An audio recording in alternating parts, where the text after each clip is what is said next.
بسم اللہ الرحمن الرحیم۔ شروع اللہ تعالیٰ کے نام سے جو بڑا مہربان نہایت رحم کرنے والا ہے۔ السلام علیکم ناظرین، اس واقعے میں حضرت غوث اعظم عبدالقادر جیلانی رحمۃ اللہ علیہ کی کرامت بیان کی گئی ہے۔ ایک مرتبہ کا ذکر ہے، حضرت غوث اعظم رحمۃ اللہ علیہ 27 ذی الحجہ 529 ہجری کو بغداد کے ایک قبرستان میں تشریف لے گئے۔ آپ رحمۃ اللہ علیہ کے ساتھ علماء اور فقراء کی ایک بڑی جماعت بھی تھی۔ آپ شیخ حماد مسلم رحمۃ اللہ علیہ کی قبر پر تشریف لے گئے اور کافی دیر تک وہاں کھڑے رہے۔ شدید گرمی کا موسم تھا۔ آپ رحمۃ اللہ علیہ کے ساتھ آئے ہوئے تمام لوگ جو کہ آپ کے پیچھے کھڑے تھے گرمی سے نڈھال ہونے لگے۔ کافی دیر قیام کرنے کے بعد جب آپ رحمۃ اللہ علیہ مڑے تو آپ کے چہرے پر خوشی کی لہر دوڑ رہی تھی۔ لوگوں نے اس خوشی کی وجہ پوچھی تو آپ نے فرمایا، ایک مرتبہ 15 شعبان 499 ہجری بروز جمعہ میں شیخ حماد مسلم رحمۃ اللہ علیہ اور ان کے مریدوں کے ہمراہ نکلا تاکہ ہم جمعہ جامعہ رصافہ میں ادا کریں۔ جب ہم دریا پر پہنچے، شیخ حماد مسلم رحمۃ اللہ علیہ نے مجھے دریا میں دھکا دے دیا۔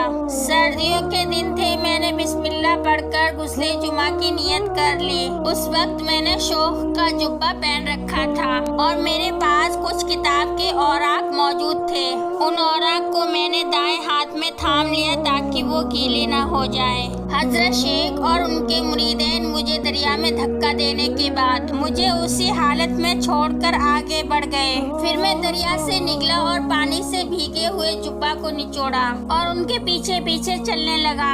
سردی کی وجہ سے میرے جسم پر کپ کپی طاری تھی۔ حضرت شیخ کے مریدین نے میری مدد کرنی چاہی تو آپ رحمۃ اللہ علیہ نے انہیں جھڑک دیا اور کہا کہ میں نے اس کی آزمائش کے لیے اسے اذیت دی ہے، مگر یہ پہاڑ کی مانند ہے، یہ اپنی جگہ سے نہیں ہلا۔ آج جب میں آپ رحمۃ اللہ علیہ کی قبر مبارک پر آیا تو میں نے دیکھا کہ آپ کے سر مبارک پر یاقوت کا تاج ہے اور ہاتھوں میں سونے کے کنگن ہیں، پاؤں میں سونے کا بوس ہے، لیکن آپ رحمۃ اللہ علیہ کا دایاں ہاتھ ساکت ہے۔ میں نے وجہ پوچھی تو شیخ حماد مسلم رحمۃ اللہ علیہ نے فرمایا کہ میں نے اس ہاتھ سے تمہیں دھکا دیا تھا، اس وجہ سے میرا ہاتھ ساکت ہو گیا ہے، تم مجھے معاف کر دو۔ میں نے شیخ کے حق میں دعائے خیر کی اور 5000 اولیاء اللہ نے اپنی اپنی قبروں سے آمین کہا تو اللہ تعالیٰ نے حضرت شیخ حماد مسلم رحمۃ اللہ علیہ کے ہاتھ کو تندرست کر دیا۔ چنانچہ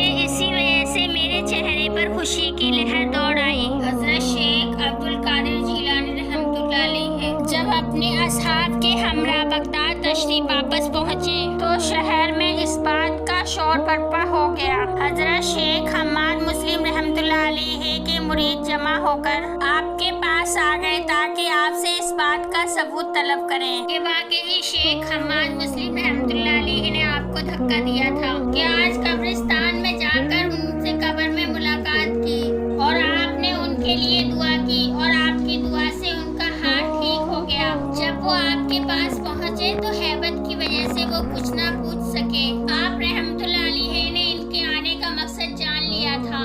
آپ رحمۃ اللہ علیہ نے ان سے کہا کہ تم 2 مشائخ کا انتخاب کر لو، وہ تمہیں میرے قول کی صداقت کا یقین دلائیں گے کہ میں نے جو بات کی ہے وہ بالکل سچ ہے۔ چنانچہ انہوں نے شیخ ابو یعقوب یوسف بن ایوب یوسف بن حمدانی رحمۃ اللہ علیہ کو، جو کہ بغداد میں نوبار تھے، شیخ ابو محمد عبد الرحمن رحمۃ اللہ علیہ کو، جو کہ بغداد کے رہائشی تھے، ان کا انتخاب کیا۔ وہ دونوں بزرگ صاحب کشف و کرامات تھے۔ وہ دونوں بزرگ اس وقت موجود نہ تھے۔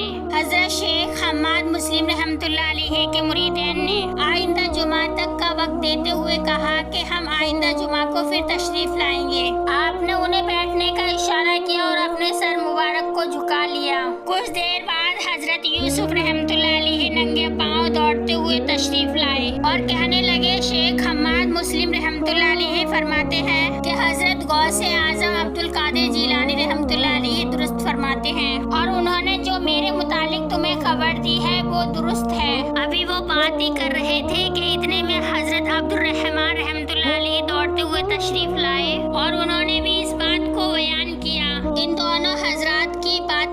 کر حضرت شیخ حماد مسلم رحمۃ اللہ علیہ کے مریدین نے اپنی گستاخی کی معافی مانگی اور پھر لوگوں کے دل میں آپ کی محبت اور عقیدت اور بڑھ گئی کہ اس واقعے سے ہمیں یہ سبق حاصل ہوتا ہے کہ اللہ تعالیٰ کے نزدیک حضرت غوث اعظم عبد القادر جیلانی رحمۃ اللہ علیہ کا کتنا بڑا مقام تھا اور آپ اللہ تعالیٰ کو کتنے عزیز اور محبوب تھے۔